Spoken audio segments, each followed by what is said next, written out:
মুখ্যমন্ত্রী এবং অনিমেষ বাবু ভালো বলতে পারবেন, তারাই উত্তরটা দিতে পারবেন। তবে এটা তো নতুন নয়, স্বাস্থ্য নিয়ে প্রশ্ন তুলেছি, আমরা ভুলে যাব কেন? স্বাস্থ্য ব্যবস্থা নিয়েও তো প্রশ্ন তোলা হয়েছে। আমরা যখন বলি স্বাস্থ্য ব্যবস্থা ভেঙে, বিরোধীরা যখন বলি স্বাস্থ্য ব্যবস্থা রাজ্যে ভেঙে চুরমার, তখন আমাদের বলা হয় আধুনিক চিকিৎসা সুযোগ সুবিধাগুলো, বিশ্বমানের চিকিৎসা সরকারি হাসপাতালগুলোতে পাওয়া যায়। আর কোনো নেতা ফেতা যদি কিছু একটা হয়, সাথে সাথে বেসরকারি হাসপাতালে ভর্তি হতে হয়। এই কথাটা তো আমরা যখন বলি, শরীর দল থেকে বলা হয়েছে। আমরা যখন বলি এই রাজ্যের আইন শৃঙ্খলা তলানিতে গেছে, আমাদেরকে বলা হয় যে চোখে আমাদের ছানি পড়েছে, নতুন চশমা কেনার জন্য অ্যাডভাইজার। এখন ক্যাবিনেটের মন্ত্রী বলছে, ক্যাবিনেটের মন্ত্রী আমরা যা বিরোধী দলের কাছ থেকে আমরা যা বলছি, সরকার পক্ষে সেটা স্বীকার করছে। তো এই উত্তরটা কে দেবে? উত্তরটা প্রশ্ন তুলেছেন সরকার, উত্তর দেওয়ার দায়িত্ব সরকার।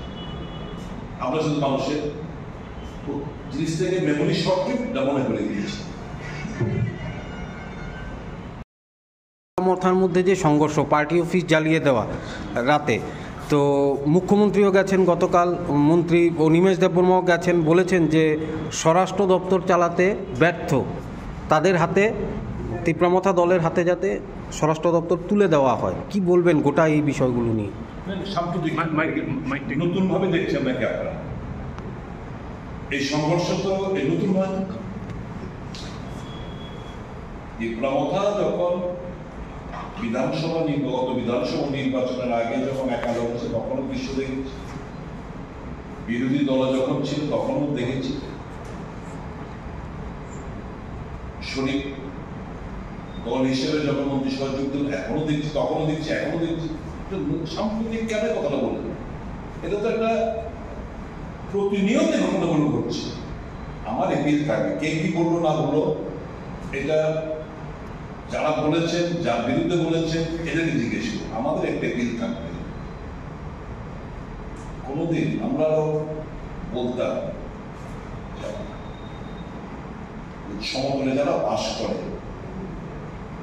তাদের আদিবাসীদের শিক্ষা নেওয়া দরকার। রাজনৈতিক সংঘর্ষ পাহাড়ে কোনোদিন হতো না, নির্বাচনের আগেও না, পরেও না। এটা হলো ঘটনা। পুরোনো খবর কাগজগুলো যারা পাবলিকের মেমোরি খুব শর্ট লিভড, একটা ঘটনা দেখাবেন নির্বাচনোত্তর কিংবা নির্বাচনের আগে আদিবাসী বেল্টে পার্টির নামে কোন সংঘর্ষ হয়েছে, এটা আগে কখনোই ছিল না। এটা বিজেপি আসার পর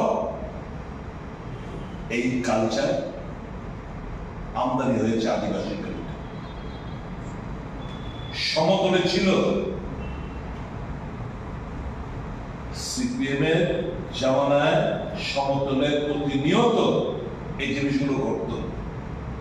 তখন আমরা দুঃখ, মানে আমরা বলতাম, দুঃখ খুশি হতাম, মানে এই আদিবাসী বেল্টে কিন্তু হচ্ছে না। আমাদের শিক্ষা নেওয়া উচিত এদের কাছ থেকে। ওই জায়গাটায় ওই গরিমাটাকে নষ্ট করে দিয়েছে ভারতীয় জনতা পার্টি ক্ষমতাসীন হওয়ার পর।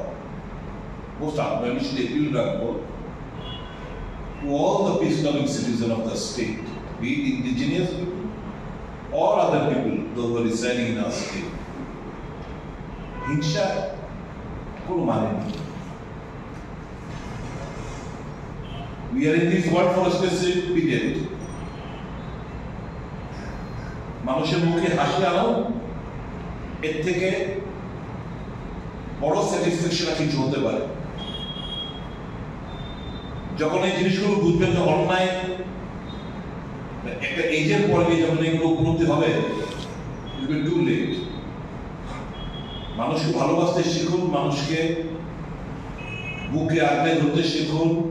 যেখানে হিংসা দেখবেন, নফরত দেখবেন, মহব্বতের দোকান প্রতিষ্ঠা। এটি আমাদের बीज मंत्र, जहाँ पे भी नफरत देखोगे वहाँ पे एक मोहब्बत का दुकान खोल दे। এটি আমাদের কমিউনিস্টদের বীজ মন্ত্র, আমরা এতে বিশ্বাস। আমি দুটো দলের কাছে এপিল করবো, এই সংঘর্ষ ছাড়ো, শান্তিতে আমরা যেন সবাই বসবাস করতে পারি রাজ্যে।